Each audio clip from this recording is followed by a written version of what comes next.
আসসালামু আলাইকুম, কেমন আছো সবাই? আশা করি ভালো আছো, আমিও ভালো আছি। আমার ইউটিউব চ্যানেলে তোমাদেরকে স্বাগতম।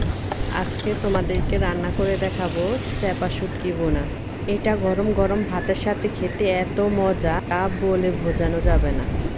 এটা দিয়ে ভাত তো খাবা খাবা, ভাতের থালা ও আঙ্গুল চেটে পুটে খাওয়া। তাহলে চলো শুরু করা যাক। আমি এখানে আগে থেকেই পেঁয়াজ ও রসুন কুচি করে রেখেছি। শুটকি ভালো করে গরম পানি দিয়ে ধুয়ে রেখেছি। এখানে আমি চুলার মধ্যে একটি কড়াই বসিয়ে দিয়েছি।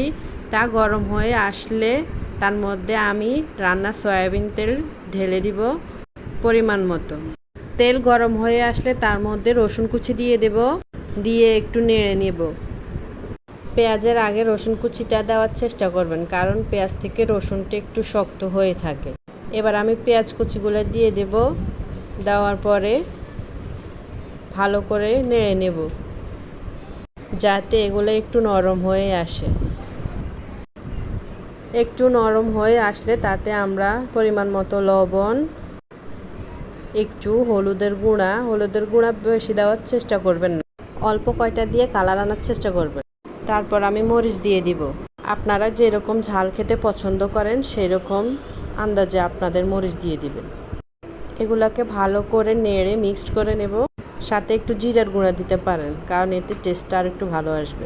এবার একটু পানি দিয়ে দিব, দিয়ে এগুলাকে ভালো করে কষিয়ে নিব। ওহো, আমি কিন্তু আপনাদেরকে একটা সিক্রেট কথা বলি নাই, ওগুলো পরে শেয়ার করব।